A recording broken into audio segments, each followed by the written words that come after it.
राष्ट्र कवि मैथिली शरण गुप्त की बहुचर्चित कविता मनुष्यता की कुछ पंक्तियां हैं कि अनित्य देह के लिए अनादि जीव क्या डरे, वही मनुष्य है जो मनुष्य के लिए मरे। कानपुर के रहने वाले कॉमरेड R.K. तिवारी ने मरणोपरांत देहदान कर राष्ट्र कवि की इन पंक्तियों को सार्थक सिद्ध कर दिया है।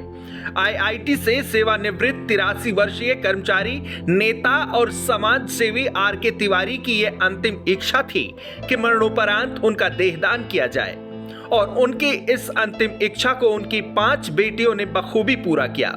5 बेटियों ने अपने पिता की अंतिम यात्रा के दौरान उनके पार्थिव शव को कंधा देकर महिला सशक्तिकरण की एक प्रेरणादायी मिसाल कायम की है।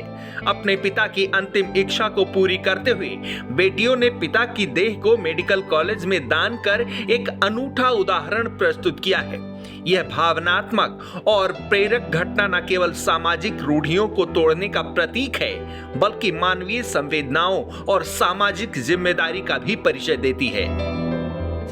आज 2 अगस्त को कानपुर महानगर ने एक अद्भुत मिसाल नारी सशक्तिकरण की प्रस्तुत करते हुए स्वयं अपने पिता का शरीर मेडिकल कॉलेज को न केवल दान दिया, वरन उनकी शव यात्रा को कंधा भी दिया। और कंधा देने के बाद जब मेडिकल कॉलेज में वो 5 बेटियां शरीर को लेकर दान करने के लिए पहुंची, तो वहां उन्होंने ढपली बजाकर अपने पिता को ट्रिब्यूट किया, उन्होंने श्रद्धांजलि दी और कानपुर महानगर को एक ऐसी मिसाल प्रस्तुत की जिसके अंतर्गत हम ये कह सकते हैं कि अब आने वाली सदी बेटियों की होगी।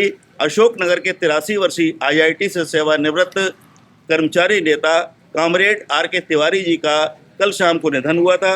उनकी बेटियों ने मुझसे संपर्क किया तो मैंने मेडिकल कॉलेज में सारी व्यवस्था को पूरा करते हुए आज मेडिकल कॉलेज के शववाहन को उनके घर पर भेजा और उनकी बेटियों ने पूरे साहस पूर्वक अपने पिता के शरीर को आज मेडिकल कॉलेज को दान किया है।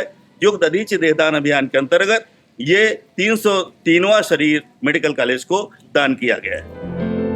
बीती शाम पिता के निधन के बाद बेटी पूनम ने तत्काल देहदान अभियान के प्रमुख मनोज सेंगर से संपर्क किया। सेंगर ने रात में ही कानपुर मेडिकल कॉलेज से संपर्क कर आवश्यक व्यवस्थाएं सुनिश्चित कर दी थी, जिसके बाद 2 अगस्त की सुबह 9 बजे शव वाहन के माध्यम से पार्थिव शरीर को मेडिकल कॉलेज पहुंचाया गया। मामले पर देहदान अभियान प्रमुख मनोज सेंगर ने बताया कि इस अभियान के तहत अब तक कुल 303 देहदान कराए जा चुके हैं।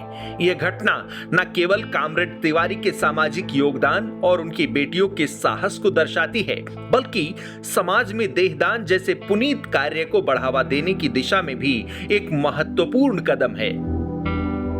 R.K. तिवारी की 5 बेटियों के साथ अशोकनगर से मेडिकल कॉलेज तक नारे लगाते हुए तमाम साथी और सहयोगी भी इस अंतिम यात्रा में शामिल हुए।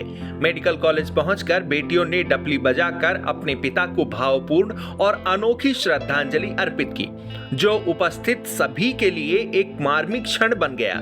मेडिकल कॉलेज के एनाटॉमी विभाग ने कॉमरेड R.K. तिवारी के पार्थिव शरीर को पूरे सम्मान के साथ स्वीकार किया। इसके बाद आयोजित स्मृति सभा में सभी बेटियों और नातिन ने अपने पिता और दादा के प्रति अपनी भावनाओं को भी व्यक्त किया।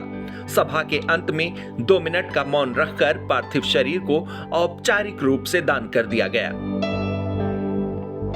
ये तस्वीरें न केवल एक पिता और उनकी बेटियों के अटूट बंधन और पिता के संकल्प को पूरा करने के लिए बेटियों के समर्पण को दर्शाती हैं, बल्कि समाज को यह संदेश भी देती हैं कि प्रेम, सम्मान और सामाजिक जिम्मेदारी की भावना से रूढ़ियां तोड़ी जा सकती हैं, मानवता की सेवा में योगदान दिया जा सकता है। डेस्क रिपोर्ट, आज की खबर।